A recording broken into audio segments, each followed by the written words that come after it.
Hey guys, and welcome back to another episode of Let's Talk Liverpool. It finished Liverpool 2, West Ham 0 at the London Stadium, a stadium which we actually faltered at last season. We've done historically since West Ham moved there. We've done really well there.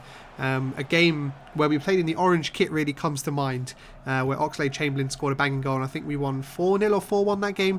But it's a stadium and team actually that we do very well against in recent history. But obviously last season at the London Stadium we did have that draw after the Man City defeat, which hampered our ability to win the league, but none of that this season. We came away from the London Stadium with a 2-0 win, and we've gone on to be the first team in the Premier League to beat every single team in a season, which is really impressive. I can't believe that hadn't already been done by one of the teams that had won the Premier League, the likes of the Chelseas and the Man Cities of the world. But yeah, that's another great statistic to add to the absolute pile of statistics that we're gathering this season. 41 games unbeaten now, making it the second longest run in Premier League history, obviously chasing down that Arsenal record. But yeah, it was a game where I think from the first kind of like 5 minutes, you could see what or how the game would maybe play out. Obviously, West Ham, because of the situation they're in, they were, as you would expect, very reluctant to put a lot of men forward. Allaire at the top was kind of just a lone man up front, wasn't able to really get into the game. He did hold the ball up maybe a little better in the second half, but in the first half he was a very isolated figure up there, and he couldn't really cause too much. Snodgrass wasn't really too much of a problem. Obviously there was no Felipe Anderson or Mikel Antonio for them, or even Yarmolenko, so they didn't really have that kind of cutting edge up the top of the field. But from our perspective, I think we probably knew that was the way West Ham were going to play, and so it became one of those games where we needed to score early, we need to score quickly, and that would help us later on in the game, because it would mean that West Ham have to come on to us, which gives us a little more space to play in, basically.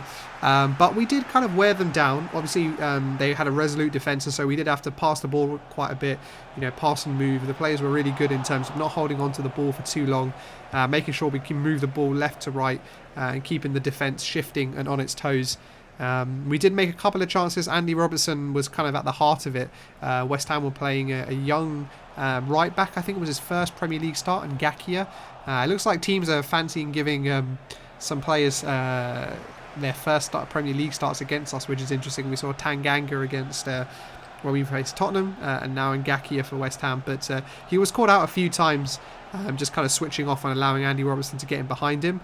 But unfortunately we weren't able to take any of those chances. But it was around the 34th, 35th minute that we did get the breakthrough, and it was a great little ball in behind the defenders from Alexander-Arnold into Roberto Firmino with a nice bit of control. Obviously VAR checked for handball there afterwards, but there was definitely no hand in that. And Firmino was able to kind of just turn away from his defender, get the ball into Origi, who got on the right side of the defenders, and he was kind of just staring one-on-one with Fabianski just a couple of yards out, and Diop really had no choice but to take him down, really. And there was no really complaints by the West Ham fans or the players, really. I think everyone knew it was a penalty, and Mo Salah put it away expertly. I think he's the default penalty taker now when James Milner is not on the pitch. I like Firmino taking penalties as well, but I know he's missed a couple, even Oxlade Chamberlain. But I've got no issues with Salah taking the penalties. He obviously scored again, which is fantastic. It was a good penalty. And yeah, that really helped us. That kind of really helped the rest of the game. I think had we not scored in the first half, it would have been more of the same. And, the closer we got to the end of the game, West Ham would have had more confidence that they could possibly, snatch a point, or maybe even three if they were really lucky. But that goal was really good to just kind of ease the tension on our side a bit, as well as just get West Ham to open up a bit, and that's definitely what we saw in the second half. West Ham came out with a bit more of a positive attitude in the second half. I think they didn't really have a choice. They couldn't carry on playing like they would have got nowhere. So that was helpful from our perspective as well, and it was actually from a corner they won that we ended up getting our second goal. It was an okay corner. It wasn't the best corner, but it was defended well, and Henderson was able to get the ball out to Mo Salah, and Oxlade Chamberlain was absolutely bursting forward there, supporting Salah in that. And Salah played a beautiful little ball with the outside of his left foot, just curling in towards Oxlade Chamberlain, and the Ox just absolutely bodying Manuel Lanzini, who had tracked back from a West Ham perspective, but stood absolutely no chance against Alex Oxlade Chamberlain there. And Oxlade Chamberlain very calmly slotting past Fabianski. And just before that, Lanzini did actually have a chance where he kind of fluffed his lines a bit. I think he played the ball against his own leg or something. But yeah, it was a good chance for West Ham, but it just, I guess, shows the difference in kind of quality. We'd created a couple of chances, and obviously our strikers maybe in a little more form than the West Ham ones. And obviously that second goal really made them pay for that mistake. And I think after that then, there were a few nervy moments. Trent Alexander-Arnold nearly put the ball into his own net. Can't remember the last time we scored an own goal.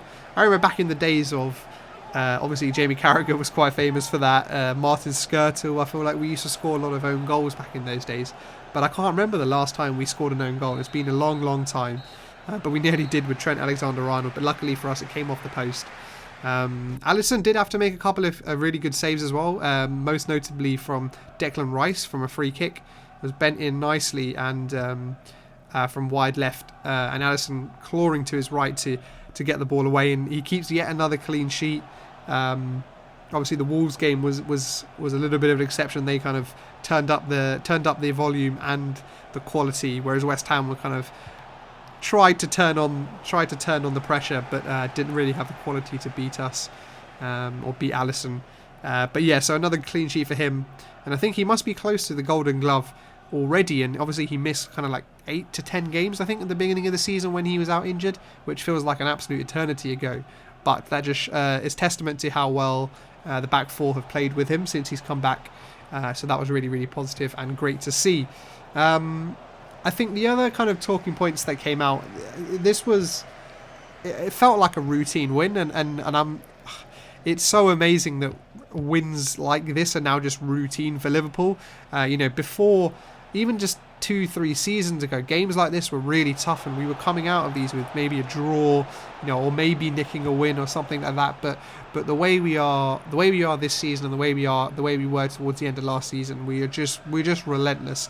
I don't really go into any game thinking it's going to be anything other than a victory for us. So that's really great to see. And another standout performer for me was Henderson again.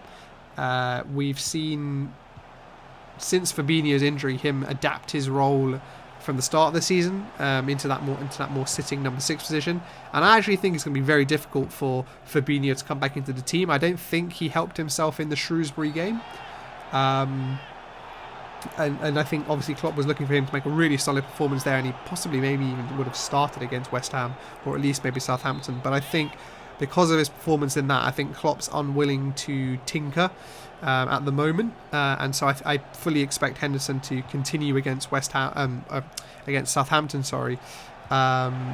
with that same midfield of Wijnaldum and Oxlade Chamberlain, or maybe even Keita, who actually came on towards the end and actually made a really positive impact. It's good to see him back again in the squad. He's been in and out. It's probably at the story of his Liverpool career, really, that he's just been in and out. But he made a couple good touches when he got into the game, closing down the ball well. So that was really positive to see. So maybe Klopp may slot him into the team for the Southampton game on the weekend. But I thought he was positive. Oxlade Chamberlain again was really good. He's cut kind of a more frustrated figure in the past couple of weeks. I think Klopp's always kind of gone to him to replace him as one of the first substitutions around the 60th, 70th minute. And I think he hasn't necessarily either thought he was playing that bad or just frustrated with himself for his own performance. But he definitely redeemed himself in this game. Obviously, the goal helped. And his all-round midfield play was really good, closing the ball down. When he was on the ball, he was playing the right passes, positive, getting a few shots off like he likes to do. So that was really positive from himself as well. And obviously the defence is just the defence. In terms of the strikers, it's interesting because we do play when there is no Mane, we do play slightly differently. And Divock has many qualities, but he is not Sadio Mane, and so I think we just have to, particularly the first full game we play without one of the front three. It always takes us a bit of time to adapt to whoever's come in, that their style and the way they play, and how that impacts particularly the fullbacks. So that was interesting to see. I think Origi still did really, really well. Obviously, he won the penalty, and I think he'll probably start against Southampton as well. Southampton are probably one of the most formed teams in the Premier League right now, so undoubtedly that will be a tough game again.